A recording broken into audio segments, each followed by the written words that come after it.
Je vote pour Tristan Nito, pour le web 5.0. Bon, plus sérieusement, aujourd'hui, on va parler de politique, mais surtout de vote électronique. Salutations, ici le Profusor.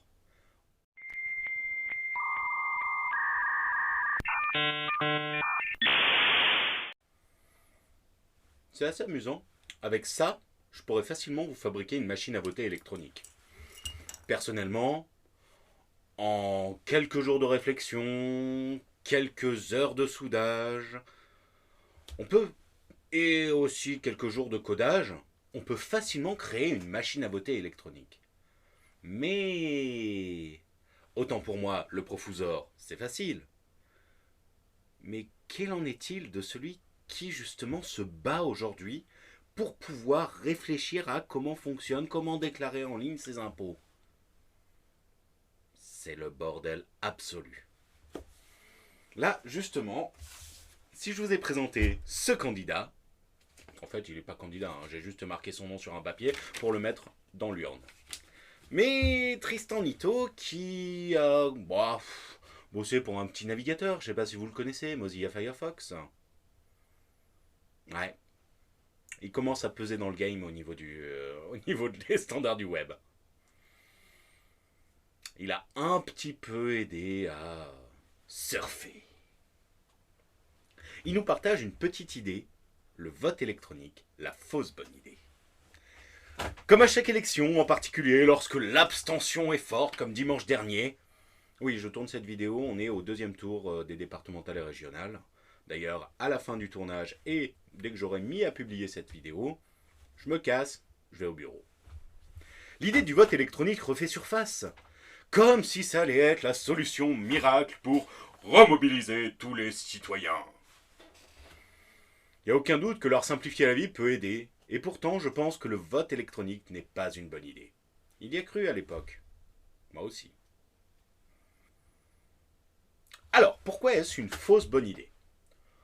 Repartons des grands principes du vote, par exemple pour l'élection présidentielle en France. Le vote doit être secret et le citoyen doit avoir confiance. Chacun a sa liberté de penser. Eh ben, Florent Pagny nous aura bien bourré le cerveau là-dessus. Autre chose? Bien sûr, on peut avoir envie des comptes plus rapides, moins coûteux en effort. C'est vrai qu'une fois que t'as l'urne qui est pleine, eh ben, faut passer du temps à ouvrir chaque bulletin. Mais un, tu ne sais pas qui c'est, et deux, des fois c'est amusant de voir ce que les gens peuvent mettre dans le bulletin.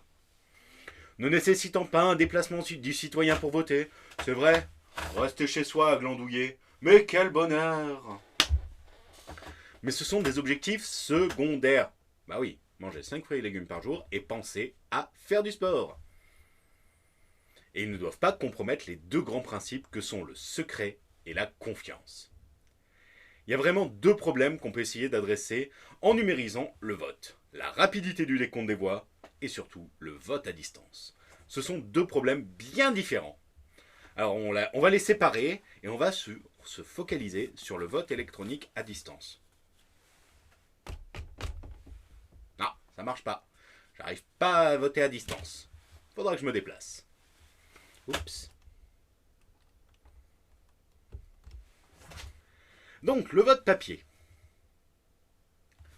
Pour résoudre le problème en tenant compte des deux grands principes, on a mis en place en France le processus suivant. Le citoyen est listé sur une liste électorale, et une seule normalement. Tu t'inscris à une liste et désinscris sur l'autre. En théorie. Personnellement, quand j'ai déménagé, j'ai pas pu aller revoter dans l'ancien bureau. Il s'identifie avec une pièce d'identité. Il prend plusieurs bulletins de vote et une enveloppe. Bon, là, j'en ai qu'un seul, je suis désolé. Mais bon, c'est pas grave. Il va s'isoler, donc tout seul. Je ne saurais pas pour qui j'ai voté. Je mets le bulletin dans l'enveloppe et je la referme. Après, les autres bulletins, soit on les laisse en plan sur le comptoir de l'isoloir, soit il y a une poubelle en dessous. Vous avez le choix. On met l'enveloppe après dans l'urne transparente. Très important, l'urne transparente. On signe la liste. Et si vous avez la motive, vous pouvez venir assister au dépouillement. C'est assez amusant parfois. Ce qui est intéressant dans ce processus, qui peut sembler très compliqué pour finalement un truc assez simple, c'est que 1. On s'assure de l'identité de la personne, listée sur les listes électorales, et il prouve ça avec sa carte d'identité. L'avantage du petit village, c'est que tout le monde se connaît, et disons que depuis que j'habite dans ce patelin, bah, on se connaît tous, j'ai plus besoin de sortir ma carte d'identité, alors que dans l'ancien patelin, fallait que je sorte ma carte d'identité, prouver qui je suis. Mais bon. Ils ne votent qu'une seule fois. Une fois que tu as signé, tu peux plus revenir. Et en prenant plusieurs bulletins, même s'ils sont un petit peu au courant de mes idées, puisque je me cache pas de ça, ils savent pas exactement pour qui je vais voter. Je pourrais les feinter comme ça. L'urne transparente permet de rassurer l'électeur. En gros, quand tu mets ton bulletin, t'es sûr qu'il tombe avec les autres. C'est pour ça qu'elle est transparente. Elle serait opaque. Qui te dit que ton bulletin ne serait pas parti dans une corbeille qui est en dessous de celui qui ouvre l'urne? Parce que tu n'es pas en accord avec ses idées.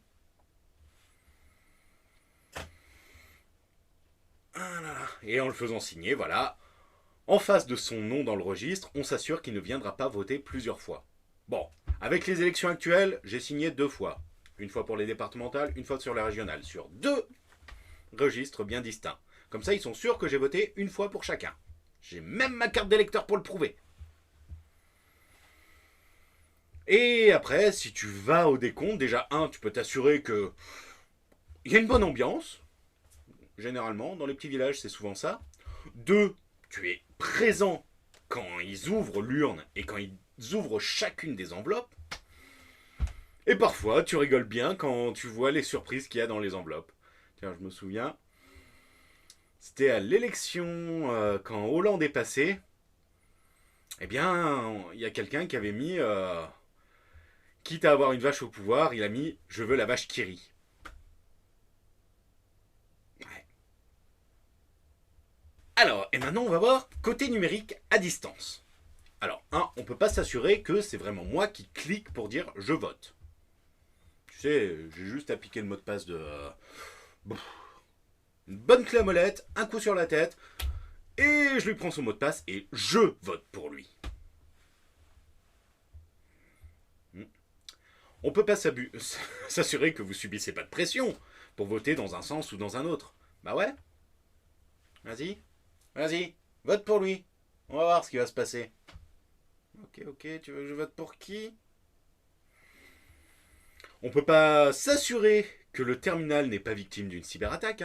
Qui vous dit que votre ordinateur est nickel chrome ou que votre téléphone n'a aucun virus? Vous êtes informaticien? Même moi, informaticien, j'en suis pas sûr. Il faut quand même passer des heures et des heures, connaître les rouages de chaque chose pour pouvoir comprendre si on est infecté ou pas. Qui me dit qu'il n'y a pas quelqu'un qui m'espionne? Je vais encore recevoir un email. Bonjour, j'ai piraté ton ordinateur. J'ai pris des vidéos avec ta webcam. Ouais, mais tu m'envoies ça sur une adresse email qui n'existe pas. Ou qui n'est jamais relevée. Si tu avais vraiment piraté mon ordinateur, tu le saurais. Après, le citoyen n'a pas moyen de valider que son vote est bien pris en compte. Qui vous dit que la page affichée, coucou, c'est bon, t'as bien voté, et en fait ton compte n'est pas pris en vote. Ton vote n'est pas pris en compte. Et il n'est pas techniquement trivial d'empêcher le logiciel serveur de faire un lien avec une personne et un vote. Ouais, c'est là où ça pêche un petit peu. On ne peut pas être 100% anonyme sur Internet. Sachez-le, on s'est creusé la cervelle, on n'a toujours pas trouvé de solution. Surtout pour un truc démocratique. Donc bref, c'est possible de voter à distance de façon électronique, mais on perd beaucoup en confiance et en secret. Alors, est-ce qu'on est foutu? Disons que le problème est un peu plus complexe qu'on ne le pense. Il y a pas mal de chercheurs en informatique qui ont cherché, qui se sont dit, tiens, et si on faisait comme ça, et si on faisait comme ça? Moi-même, j'ai quelques théories là-dessus, mais aucune méthode n'est parfaite. un de ses anciens collègues mozilliens, Ben Hadida, il faisait partie de ces chercheurs. Il participe à 2 projets dans ce sens, Helios Voting et Voting Works. Donc il y en a un où c'est entièrement à distance, et l'autre c'est un vote électronique dans un bureau de vote avec une trace papier. Vous savez, les machines à voter, il ne faut pas y faire confiance. Donc qu'est-ce qu'on fait? On va dans l'isoloir, on appuie sur le bouton, ça imprime ton bulletin, tu le mets dans l'enveloppe. On revient à la première méthode. Un autre projet fait par le CNRS et l'INRIA, appelé Belenios, vise comme Helios à permettre le vote électronique à distance. Mais bon, comme ils le disent sur le projet, aucun système de vote existant n'offre le même niveau de garantie de sécurité que le vote traditionnel sur papier. Je vous mettrai le lien de tout ça. C'est assez intéressant à lire. Mais en attendant, à bientôt. Et sur ce, moi je m'en vais voter.